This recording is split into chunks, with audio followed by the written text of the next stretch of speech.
Olá, eu sou o Anderson e você está no canal Versão Botafoguense.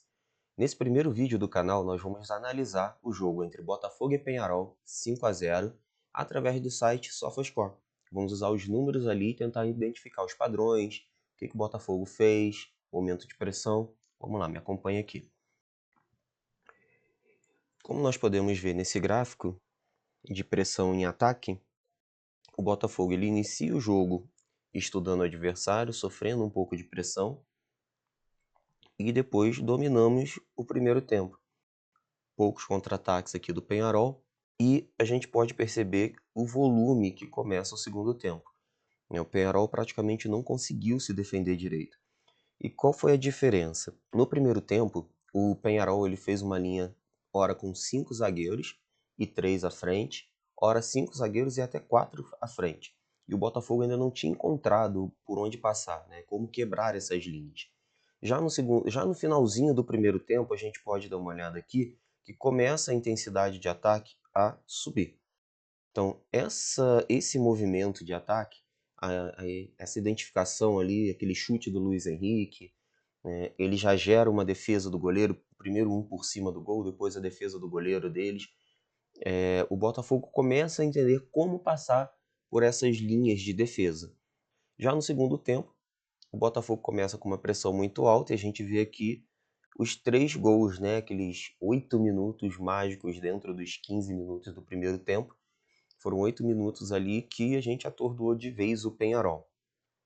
O Penharol ainda tenta alguma coisa, mas depois a intensidade não diminui tanto.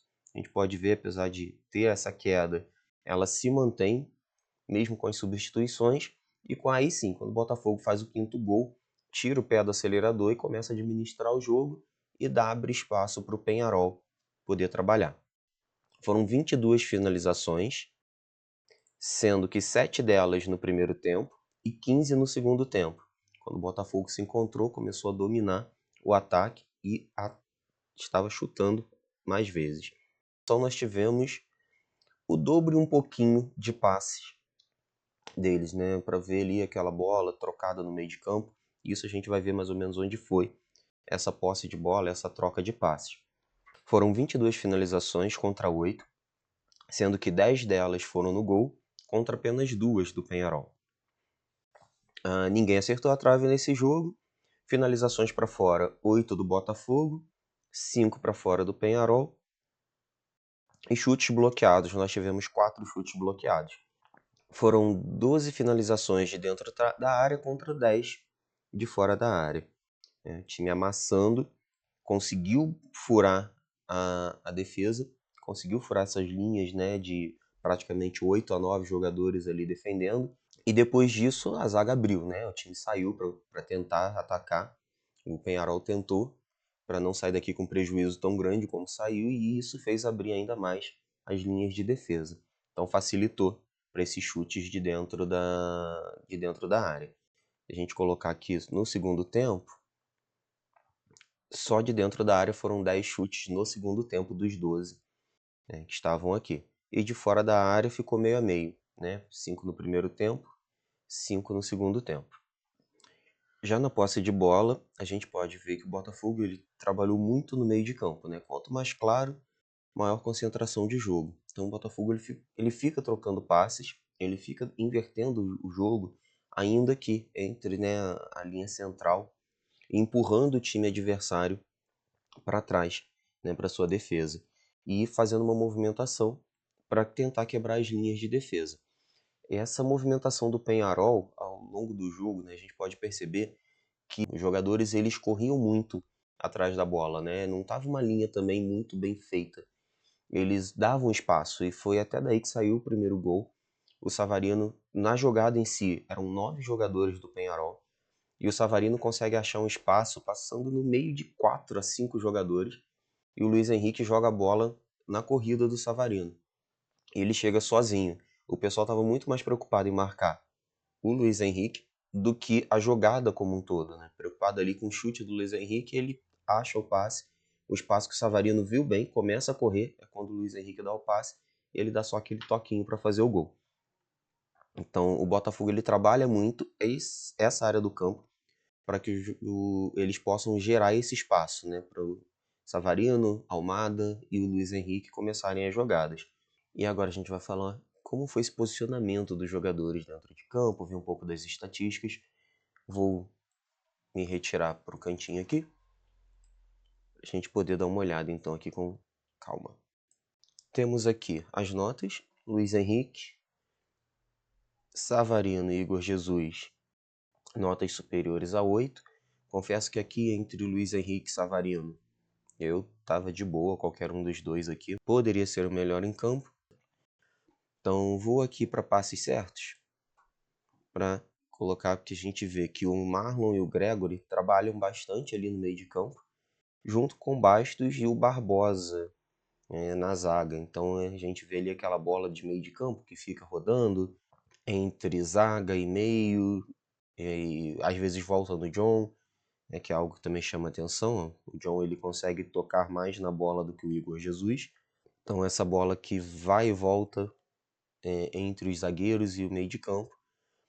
O Gregory muitas das vezes a partir do desarme feito também, já sai tocando, e o que chama a atenção é que o Gregory não errou um passe, foram 68 passes completos. O Marlon ele teve 77 tentativas de passe, acertou 69, e a gente vem aqui com o Bastos com 56, o Almada também ajudando bastante nessa construção, esse rodízio da bola ali no meio de campo e chegada ao ataque, e o Barbosa com 62. Só que ele teve um número menor aqui de acertos. O Barbosa tem aqueles lançamentos, que ele faz, então esses passes longos aí que ele costuma errar, acaba reduzindo esse percentual de acerto dele. Mas chama atenção os passes nesse quarteto, o nosso quarteto ali que vai de um lado para o outro, chega nos laterais. O Telles também teve uma boa participação, Vitinho já teve uma participação menor, que aí já tem o Luiz Henrique mais recuado também para começar a jogada. E então a gente vê, fica concentrado aqui quem começa a armação das jogadas. Savarino com passes bem decisivos, passes rápidos, a gente vai ver aí no mapa de calor dele, que ele tem menos posse de bola, por exemplo, do que o Luiz Henrique, do que o Almada. Então vamos falando nisso, vamos na formação e vamos dar uma olhada. O nosso lado esquerdo